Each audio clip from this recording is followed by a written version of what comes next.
Hey guys, Tarke here, and I want to quickly whittle through my shaped strat for 3.2 SSF, by the way, since some people are curious.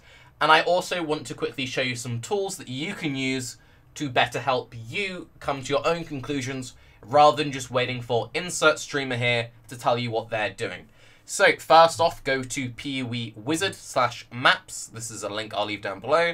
It's made by someone called Grimro. Cool dude, check him out, he has YouTube, whatever. But one thing that the site is good for, and it's all a work in prog, by the way, it will be improved, whatever, blah, blah, blah, blah, blah. It has all the map tiers. You go, okay, but Tarke, I know what the map tiers are. Well, you can go for all the tier 1s.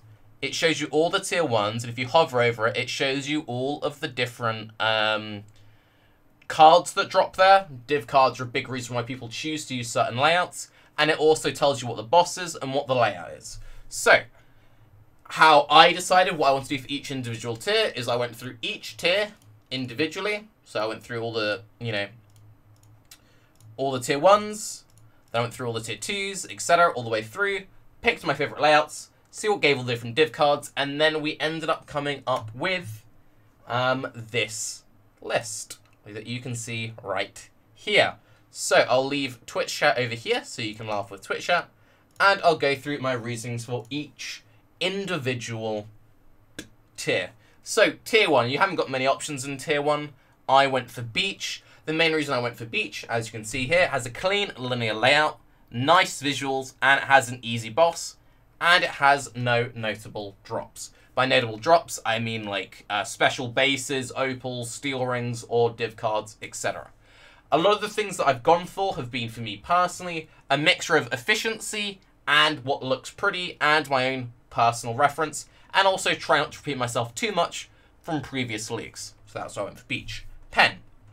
Now, for tier 2, I went with alleyways last time, and I was picking between pen and alleyways. Pen has a few quite good things going for it in this particular league, thanks to bestiary.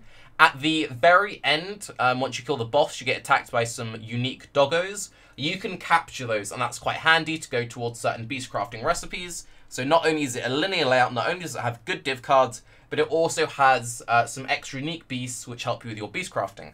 The notable drops are the chains that bind and the warden. Also in this Google Doc, which will be linked down below, I've hyperlinked each individual tier, which will go over to the initial pewizard website. And I've also hyperlinked all of the exact div cards, shows you what they give and where you can get them from. The chains that bind give you a 6-link chest, which is pretty nice. And the warden gives you a corrupted amulet. Nothing that fancy, but it does mean that you do sometimes get kind of interesting, curse amulets, and it's just kind of a bit of fun to hand in. But the main reason you're doing it is the nice layout and the chains that bind. Springs. Springs has always been a favourite of mine. I did a lot of spamming of springs in Legacy League, I want to say, with my good friend Caney Doos. But it has a clean layout, really nice visuals, and very good div cards. The main one being, again, Emperor of Purity. This is a 6-link Holy Chainmail. Playing SSF, having access to 6 links is very important. They are very common drops, even in Trade League they sell well. And Hunter's Resolve is a random unique bow.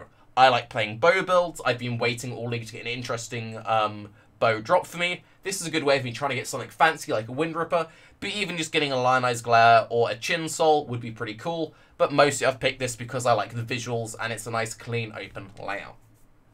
Tier 4, Gorge. Gorge is my favourite map.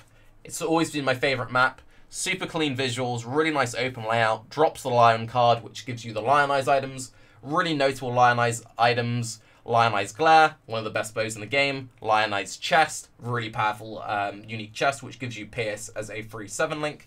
But yeah, linear layout, nice visuals, good div cards. It's my favourite map. It also has a new unique card in there, Heterochromia, different coloured eye boys, which is a random unique 2-stone ring. There are some kind of interesting things you can get from there, so you kind of have powerful drops and a fun unique drop. Pretty good. Going into tier 5, there are a few things you can go for tier 5. Haunted Mansion or Sewers, some people have done a bit of both. One of the big reasons why I've chosen Haunted Mansion over Sewers is I am choosing to do Waste Pool later on in the tiers, and I didn't want to have 2 maps with similar layouts. I've tried to have each tier be quite a different visual, Having maps with different like visual geography makes it a little bit more interesting for me personally. It makes it also a little bit more interesting for the stream, and it's just nice. But Haunted Mansion, it's a really clean layout, has amazing XP. I would call it a linear layout, but there's lots of rooms and passageways. But if you get into the habit of doing a nice clean loop, there's absolutely zero backtracking. Really good XP, can drop 2-tone boots, which is quite nice for SSF. Has a very easy boss, which is also something worth noting. Having easy bosses is very good for map sustain. And it also drops the Chin Soul unique card. Again, I like playing bow builds. I like having access to stuff like Chin Soul. So that is a very notable drop for me personally. Next up for tier 6, we've gone for Underground Sea. Again, pretty common theme here. Picking maps which have fairly clean-ish layouts and good density. Underground Sea is probably my most like questionable in terms of like layout, but people are becoming more aware of it. I know Rise has been doing a lot of Underground Sea. I think Pox have been doing a little bit as well, but it gives very good XP, has very good density, and for everyone struggling to sustain Alks, one of the div cards, the Survivalist, does give you 7 alchemies, and it only requires 3 to hand in. They're fairly common, so not only has it got good XP and easy boss, it does help you with alchemy sustain. It also has Glimmer of Hope, which is a unique gold ring, which gives you a chance of getting some Ventor's Gambles. Ventor's Gambles are good in SSF, they're good in Trade League, and I like having kind of exciting div cards. It makes it a little bit more interesting when it's kind of like, will I get X? But all around, it's a pretty solid map. Tier 7, we've gone for Bone Crypt. This is another slightly questionable-ish one. The layout is okay. It's not the best. It's not the worst. But it has very good density. It's very tightly packed. One of the main reasons I've chosen it is no one else is really doing that on Tier 7. And Tier 7 is a bit of an iffy one. And also, it has some pretty fun cards. And again, it has a card which gives you a very important currency for SSF, which is Regal Orbs. And again, it has a very easy boss. Coveted Possession gives you 5 Regals, I believe. Regals are like the lifeblood of an SSF player, so that's very important. And it has 2 very fun div cards in the Wretched, which is a random unique belt. Could get the potential Headhunter. And the Standoff, which is a unique Rustic Sash. So it's just got some fun div cards in there. They're all fairly common drops as well. Good density, easy boss, and once you get used to it, the layout itself isn't too bad. Vol Pyramid, you're really like Monka-essing now. I ran a lot of Vol Pyramid just because I'm kind of in the stuck in tier 8 mode at the moment. The layout isn't that bad, but one thing I've been struggling a lot with is Varl Orbs because I've been Varling a lot of my maps. And I've also been trying to Vol like specific gems and jewels to hit level 21 gems, trying to hit specific corrupt-only jewels, and I'm really struggling to sustain Varl Orbs. Well, Vol Pyramid has 2 div cards which give you Varl Orbs, both of which are very common, and I was nearly always completing a Catalyst set when I was doing like 1 or 2 Vol Pyramids. It has very easy bosses, and it also has 3 bosses that spawn in. They don't attack all at once. You kill one, then the second spawns, you kill that, the third spawns in. Because you don't fight them all at once, they die very easily, and because there are multiple bosses, that makes it very good for map sustain because you get just more boss loot in general. The layout is a little bit iffy, but again, you just kind of get used to it, a little bit of back and forth. It's not too bad. The only real bad thing I have to say about the map is it does have the native Chaos Spitters. Those are quite scary if you're playing builds with no Chaos Res, but otherwise it's very solid, and it does also drop Bone Helmets. And Bone Helmets are good if you plan on ever doing a Summoner. So going into Tier 9, this is our Waste Ball. Again, a reason why we chose Haunted Mansion over Toxic Sewer earlier on. Very linear layout, very good XP, crazy density.